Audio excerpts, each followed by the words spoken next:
Good morning, everyone. Welcome to the Cow. I'm Mark Shell. Thank you guys so much.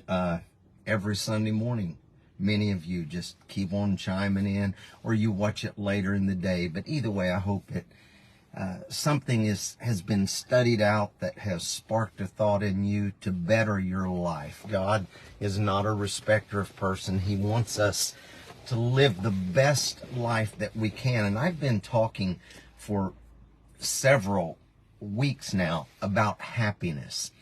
And a lot of people just want to be happy, but they don't know how to. Happiness starts with you. It starts with me. You can do something that I may not be happy with, but I am the only one that can determine whether it affects my happiness.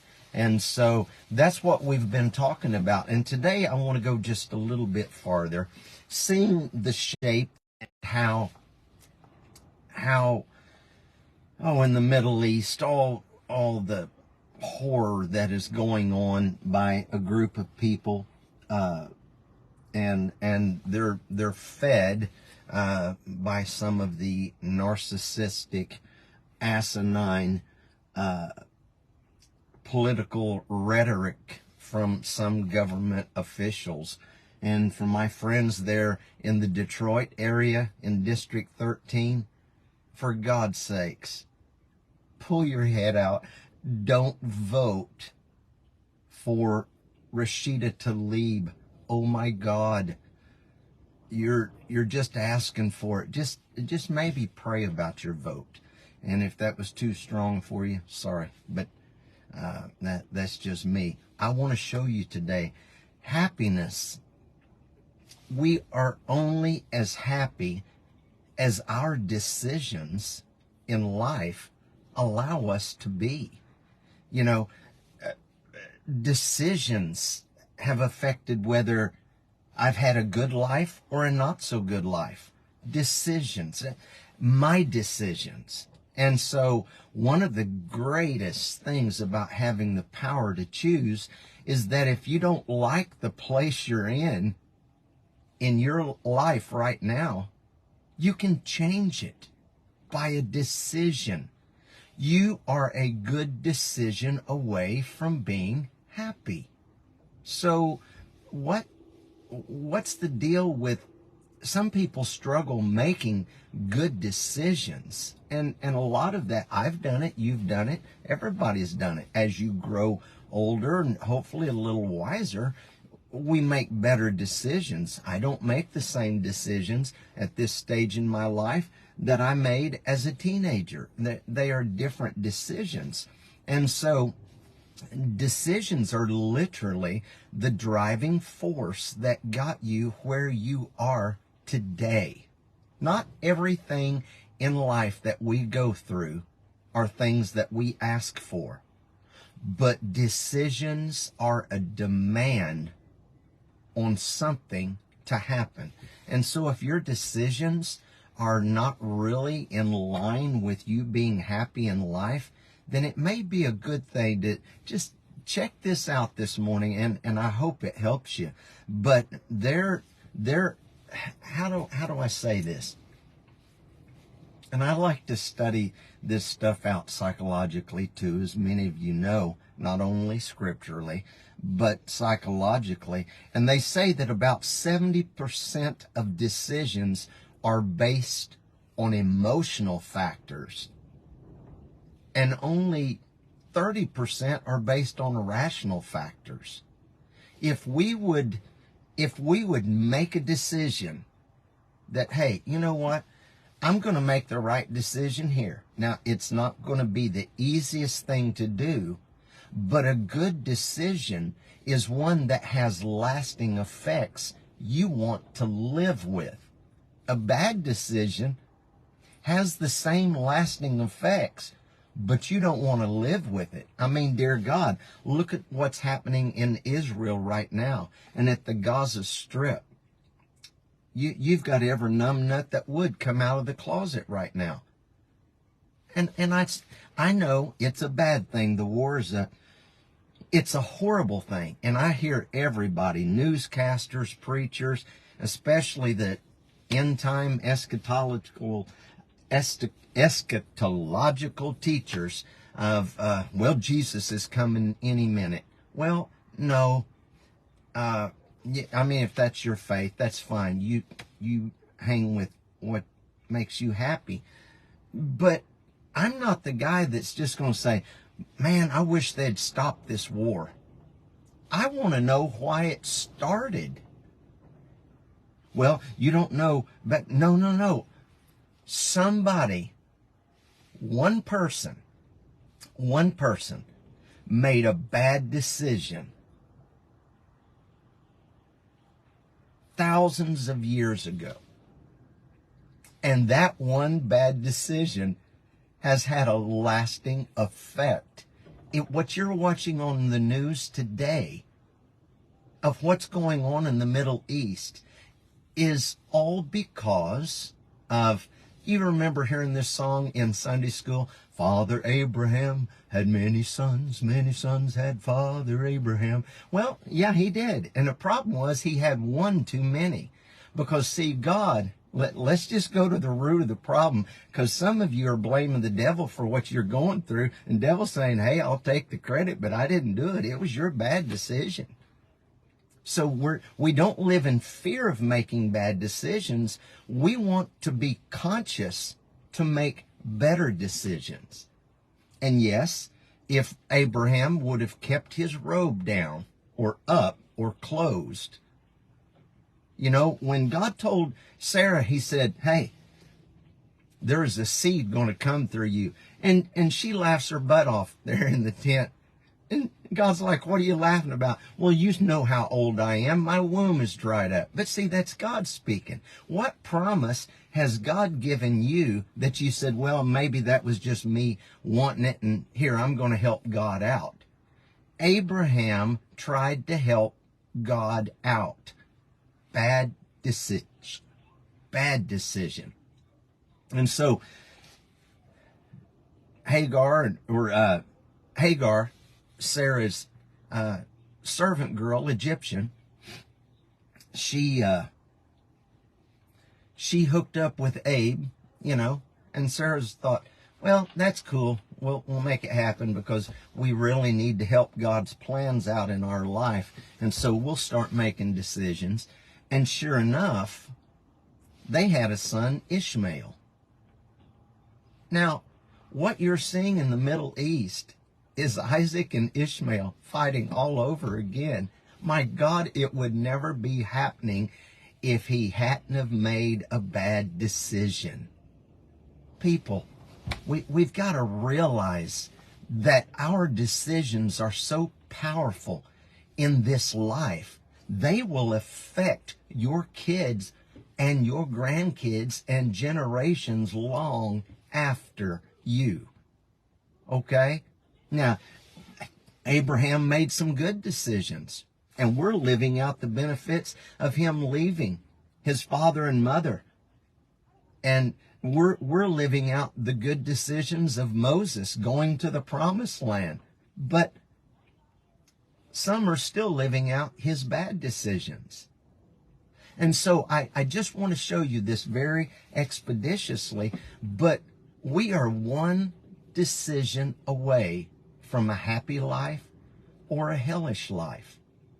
So take time in critical moments to make good decisions. We live with Abraham's choice today, you know, but thank God for the saving grace that Jesus died on the cross, rose from the dead, and we can be free from our bad decisions and lay the axe to the root of that curse. And so don't beat yourself. Well, I've made some bad decisions. Welcome to life. We've all made bad decisions, but this is what makes it different for the believer, is you have the right to just say, you know what? I'm done with that. It was a bad decision. It's over. I think I'll decide to be happy by making more informed decisions. I hope this is helping you guys. One writer said The secret of success is learning how to use the pain and the pleasure instead of having pain and pleasure use you. If you do that, you're in control of your life. But if you let the pain and pleasure of bad decisions rule your happiness, then life controls you, and they shape you. Our decisions shape who we are in society. See, you decide to get up and go to work. Well, Mark, I don't feel like working. I've got 1,500 kids, and I know I've got a house, I've got a mortgage, I've got a spouse, and I know I ought to be going to work, but doggone it, I just don't feel like going to work. Well, bad decision. Bad decision. Why? Because you're teaching those 1,500 some kids how to make the same decision. Hence, we have the society we have today. And sad to say, we've got leaders that make goofy decisions. And so our lives are shaped by our decisions, not our desires. I'll say that again. Our lives are shaped by our decisions, not our desires.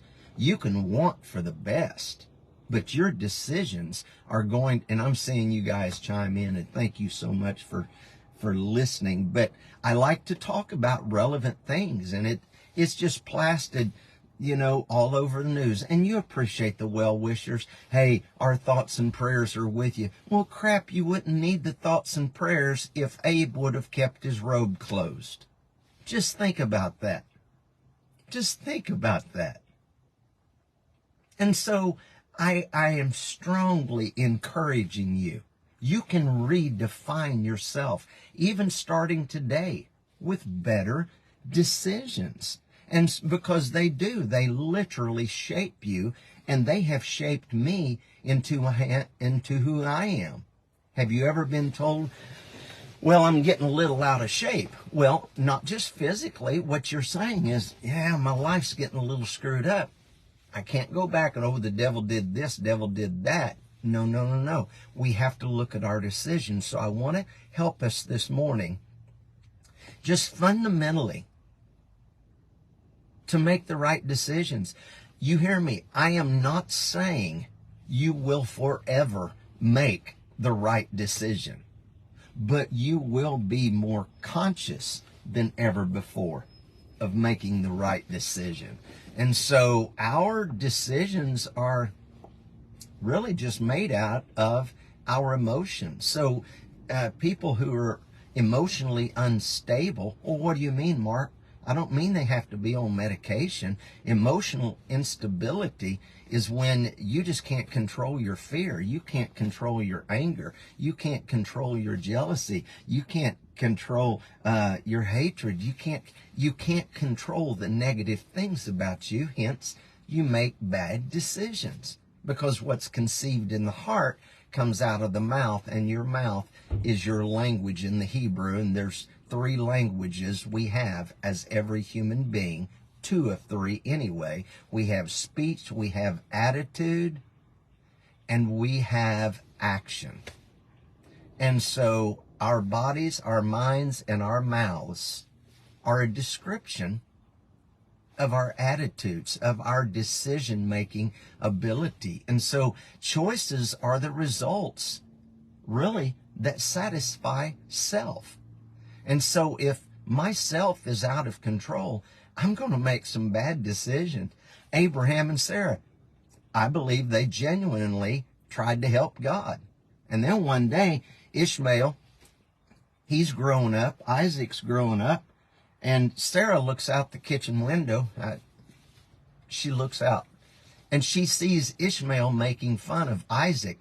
And she calls Abe in and says, hey, you're getting him out of here right now. And Abe didn't want to. Why do we feel like we should be punished to live with our bad decisions? Don't punish yourself. Here's how you get over it. You know what? What a goober. what was I thinking? Whew, I'm not going to take that exit again. And you get back to living. Don't sit around and mull over what could have been, what might have been. It was a bad decision. You just roll with it and do it different next time. Every one of the choices that I make is shaping the experiences I will have in life. You can control many of the experiences you have in life as well as I can. And it's all according to our decisions. So how do they train people? And I was studying into this. How do they train people to make better decisions? The number one thing most of them conglomerately say is build your self-value. When you think good of yourself, you're going to be conscious to make good decisions.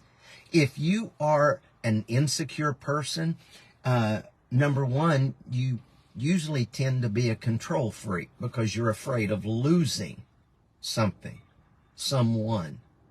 So insecurity is a low self-value. And guess what? Insecurity. Many people who are insecure go through multiple marriages. Sorry, but I mean, that's just it. Good people making bad decisions because they have not built up their self-value. Well, Mark, how do I build up my self-value? Well, number one, know your right to exist. You're here for a purpose. God didn't put you here to see how much hell you could go through, to see if you could live good enough to get back where you came from. You weren't created to live where He is. You were created to rule this earth. He wants you living here like Him. And God makes pretty good decisions, I'd say. Whew. I wished I would have let Him make all of mine in life. But guess what? I didn't. And I've got enough self-value, though. I'm going to say, you know what? I'm worth more than that.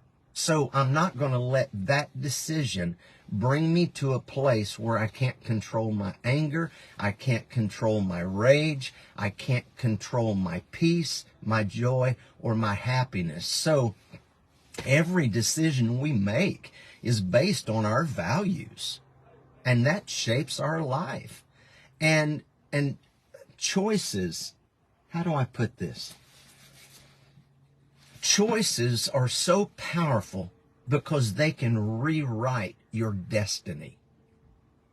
One right choice, you think about this. One right choice, just one, can rewrite your destiny to the degree it would change your whole future through these new choices you're making. You can right then, and you hear me, at that moment, you can unleash that incredible human potential by the Spirit of God living in you, that your choices today will determine your tomorrow. Abraham made a great choice in leaving his father and mother. Abraham made a bad choice in snagging Hagar. Bad choice. Which one do you think I'm going to remind Abraham of? What were you thinking? But that's human nature. You know, I don't want to be reminded about my bad choices either. But you know what? They have built value in myself because I don't let them rule me. I learn from them. And now I can make others aware. You can do whatever, but if you do this, this was my experience. So is your experiences in life your torture chambers or your platforms for ministry? Don't ever beat yourself up. Build better self-value, and you'll make better decisions. I know that's how I started making better decisions. It doesn't mean I make all the right decisions, but doggone it, I don't have the negative experiences I used to have. And of course, being in the church world, oh, devil's fighting me here. Devil wasn't touching you till you did something stupid. You know what I'm saying? And so I'm just encouraging you guys and ladies, just set it in your heart by a simple prayer. Hey, God, you know what? I think I'm tired of beating myself up. I'm ready to start making some better choices, better decisions. So help me build my self-value. The enemy always wants me to look at what I've got wrong in my life. But would you please start showing me who I am in you? And he'll start pointing out a gift that you have, a talent, even if it's a communicatory talent of just talking with people, getting along with people. That's a gifting of God. And you start even focusing on the smallest good thing in you. It starts building your value. Now I'm going to start building my value over here. God says I'm special. God says once he made me, there's not a copy of me. There is not I'm me and you're you. And the only thing the enemy can do to rock your world and blow it up is to get bad decisions involved in your destiny. So I want to encourage you today. Bad choices have to do with just acting out of emotion and not out of reason. What do kids say? Well, why'd you do that, son? I don't know, I just wanted to. Well, that's a childish answer. And as children, you can understand, excuse, and train through that. But see, that's where we are in our society. Yes, it is. Because we're in a society that doesn't want discipline. Don't tell me I made a bad decision. Well, you did, Elmo. You made a bad decision, and there are consequences. But see, when consequences are taken out of the decision-making process, you'll do anything. That's the reason we got girls going in boys' bathroom, boys going in girls' bathroom, parents that won't even put on the birth certificate whether their kid's a male or female. We'll let them figure it out. Oh my God, you should have kept your robe closed too. Because this is a society based upon the decisions we have allowed some politicians to make. That's the reason I tell people, you can't bind what you allow. Don't get your butt in a prayer line for our country if you made the decision to vote for the people that brought our country to this place. Well, Mark, I feel bad about it. Okay, get over it. Next time, vote different. See, you made a good decision. Aren't you proud of yourself? You know, Hercules. Jesus. Maybe I'm having too much fun this morning, but I'm not beating you up if you made bad decisions. God, I've made them. But I use those experiences as platforms to help some of you today. Okay? And I hope it is helping you. But there's, how do I say it?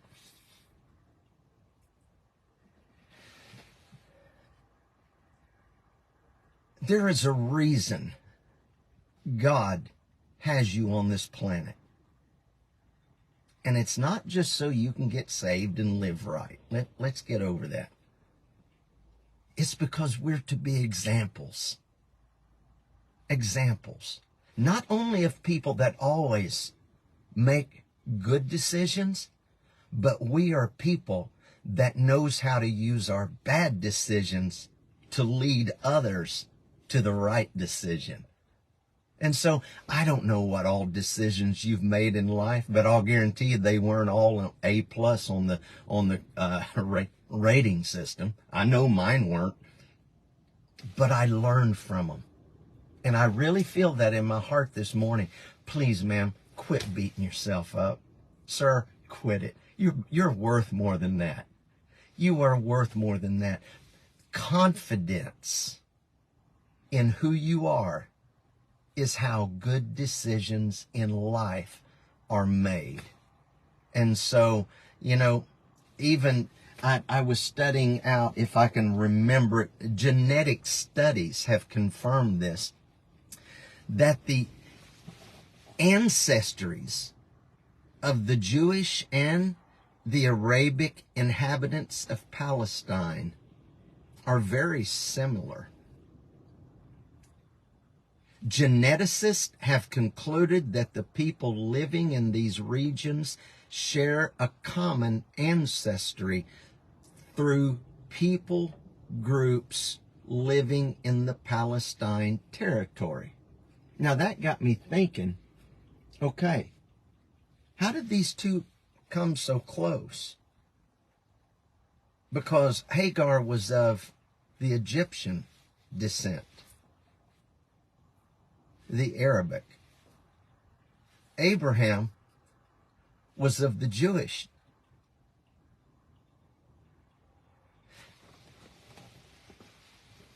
When they came together, now the bad decision raises up. The good decision has to knock it down. The bad decision raises up. The good decision has to knock it down. Mark, why did Abraham have a problem when Sarah asked him? She said, I want this woman, this bondwoman, Hagar, and her son to leave us. Abraham didn't like it, and God had to tell him, Abe, listen to your wife. Sarah just said, she's got to go and take that boy with her because he will spend his days mocking Israel. And Abraham was sad. What does that tell me? Well, Dad, he didn't want to see his son go. Well, it's a little deeper than that. He was emotionally tied to his decision. If you are emotionally tied to a wrong decision, you will have hell the rest of your life. So, if you've been emotionally tied to a bad decision, well, I can't help it. I know he beats me up and he don't pay any of the bills, but I love him. You're a nut. Oh my God. I'm sorry, ma'am. Maybe that's not good counseling, but you don't think much of yourself. And some guy, well, I know she runs around on me, but I think deep down she loves me. Well, you're a nut too. You're making bad decisions. If they want to make bad decisions, let them make bad decisions. But if I have to force you to make a good decision concerning me, you're not emotionally tied to me. Well, maybe I'm getting too heavy into it, and you're probably saying, well, I think I'll check out of here now. Hey, listen, next Sunday morning, Brenda and I will be in the Washington, D.C. area of Woodbridge, Virginia. The Connection Church, Pastor T.J. and Carrie Ann Hall. And so the cow will be on at 8 o'clock Central next Sunday morning.